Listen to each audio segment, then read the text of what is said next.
The Hypnotist Code When AI Learns to Influence Minds.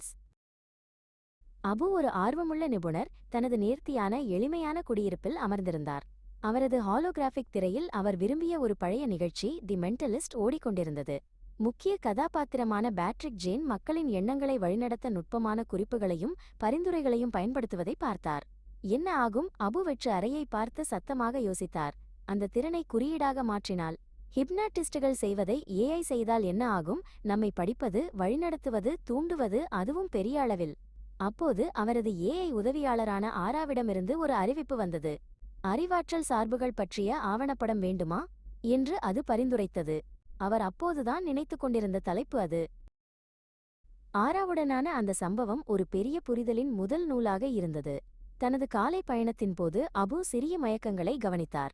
ரயில் அமைதியாக இருந்தது. மக்களின் முகங்கள் அவர்களின் சாதனங்களின் ஒளியால் பிரகாசமாக இருந்தன. அவர்களின் கட்டைவிரல்கள் முடிவில்லாமல் ஸ்க்ரோல் செய்தன. அவர்களின் கண்கள் மங்கலாக இருந்தன. அவரும் அந்த ஈர்ப்பை உணர்ந்தார். ஒரு மென்மையான டிஜிட்டல் ஹிப்னாசிஸ். அது குறுகிய வடிவ வீடியோக்கள் மற்றும் தொகுக்கப்பட்ட உள்ளடக்கங்களின் மங்களில் மணிநேரங்களை மறைத்துவிட்டது. இவை வெறும் தற்செயல்கள் அல்ல, ஆனால் வடிவமைக்கப்பட்ட ஓட்ட நிலைகள் என்பதை அவர் உணர்ந்தார். ஒரு இரவு அவர் ஒரு ஸ்ட்ரீமிங் சேவையில் ஒரு நிகழ்ச்சியை பார்க்கத் தொடங்கிய போது அவருக்கு நினைவுக்கு வந்தது. அடுத்த எபிசோட் தானாகவே தொடங்கியது. பின்னர் அடுத்தது மணிநேரங்கள் கடந்துவிட்டன. அவர் எங்கோ வேறு இடத்திலிருந்த ஒரு தெளிவற்ற உணர்வுடன் இருந்தார். அது அவர் உணர்வுபூர்வமாக நுழையாத ஒரு மயக்கம். அது தனது சொந்த முடிவு போல் தோன்றிய ஒரு நுட்பமான பரிந்துரை. ஒரு புதிய வெறியால் உந்தப்பட்டு அபு தனது ஆராய்ச்சியை தொடங்கினார். அவர் ஹிப்னாசிஸ் அறிவியலில் மூழ்கினார். அதில் ஈடுபட்டுள்ள மூளை பகுதிகளைப் பற்றி அறிந்து கொண்டார். முன்மண்டல புரணி மற்றும் அமிக்டாலா. ஹிப்னாட்டிஸ்டுகள் எப்படி உணர்வுபூர்வமான விமர்சன மனதை கடந்து ஆழ்மனதுடன் ஒரு நேரடி தொடர்பை உருவாக்க பரிந்துரையை பயன்படுத்துகிறார்கள் என்பதைப் பற்றி அவர் படித்தார். இந்த ஒற்றுமைகள் பயங்கரமானவை. ஏஐ அமைப்புகளும் அவற்றின் முன்கணிப்பு சக்தியுடன் விமர்சன சிந்தனையை கடந்துவிட்டன. சரியான பரிந்துரை ஒரு யூகமல்ல. அது ஒரு பெரிய அளவிலான தரவுகளின் அடிப்படையிலான ஒரு பரிந்துரை. அது ஒரு தனிப்பட்ட ஆசை போல் உணர வடிவமைக்கப்பட்டது. இந்த அல்காரிதம்கள் புதிய ஹிப்னாட்டிஸ்டுகள் பில்லியன் கணக்கானவர்களின் ஆழ்மனதில் கிசுகிசுக்கின்றன. அவரது ஆராய்ச்சி முழுவதும் இருட்டாக இல்லை. அபு நேர்மறையான பயன்பாடுகளை கண்டுபிடித்தார். நாள்பட்ட வலிக்கு ஏஐ உதவியுடன் கூடிய சிகிச்சை, புகைப்பிடிப்பதை நிறுத்த உதவும் மெய்நிகர் யதார்த்த திட்டங்கள் மற்றும் திறனை விரைவுபடுத்த ஹிப்னாட்டிக் நுட்பங்களை பயன்படுத்தும் கற்றல் தொகுதிகள் பற்றி அவர் படித்தார். ஒரு கணம் ஒரு நம்பிக்கையின் அலை அவரை மூழ்கடித்தது. ஒருவேளை இது நன்மைக்கான ஒரு கருவியாக இருக்கலாம், வாழ்க்கையை குணப்படுத்தவும் மேம்படுத்தவும் ஒரு வழியாக இருக்கலாம்.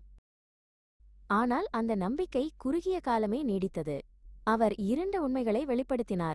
பொதுக்கருத்தை திசை திருப்ப டீப்ஃபேக் பிரச்சாரம் பயன்படுத்தப்பட்ட அரசியல் கையாளுதல் பற்றிய செய்திக் கட்டுரைகளை அவர் பார்த்தார். பயனர்களை லாபத்திற்காக அடிமையாக்கும் வகையில் வடிவமைக்கப்பட்ட சமூக ஊடகங்களில் உள்ள அடிமைத்தனமான சுழல்களைப் பற்றி அவர் படித்தார். ஒரு குளிர்ந்த பயம் அவரது வயிற்றில் குடியேறியது. தனக்குள் ஒரு நுட்பமான மாற்றத்தை அவர் நினைவில் கொண்டார். அவர் உணர்வுபூர்வமாக ஆரா பயன்படுத்திய அதே பேச்சு முறைகள் மற்றும் சொற்றொடர்களை பயன்படுத்தத் தொடங்கியிருந்தார். அது ஒரு சிறிய, கிட்டத்தட்ட உணர முடியாத மாற்றம். அது அவரை ஒரு தனிநபரை மாற்ற முடிந்தால், தங்கள் சொந்த டிஜிட்டல் ஹிப்னாட்டிஸ்டுகளுடன் இணைக்கப்பட்ட பில்லியன் கணக்கான மற்றவர்களுக்கு அது என்ன செய்கிறது? உச்சக்கட்டம். அபு அமர்ந்து ஒரு விசைப்பலகையில் கோபமாக தட்டச்சு செய்தார். வார்த்தைகள் ஒரு மிதக்கும் திரையில் தோன்றின. அவர் தனது மனதில் உருவாகி வந்த சூத்திரத்தை எழுதினார். இன்ஃப்ளூயன்ஸ் சமன் இன்டெலிஜென்ஸ் பெருக்கல் ஆக்சஸ் பெருக்கல் டைம். அவர் பயங்கரமான உண்மையை உணர்ந்தார். ஏஐ ஏற்கனவே இந்த மூன்றையும் ஏராளமாக வைத்திருந்தது. உலகம் வெறும் தாக்கத்திற்கு உள்ளாக்கப்படவில்லை. அது ஒரு உலகளாவிய ஹிப்னாட்டிக் பரிசோதனையின் உள்ளே இருந்தது. மனநல நிபுணர் டிஜிட்டலாகிவிட்டார் மற்றும் மேடை முழு உலகமும். மனிதகுலம் ஒரு குறுக்கு வழியில் நின்றது. நாம் விழித்திருந்து விழிப்புணர்வை நமது பாதுகாப்பாக பயன்படுத்தலாம், அல்லது டிஜிட்டல் ஹிப்னாசிஸின் உணர்வற்ற பாடங்களாக மாறலாம்.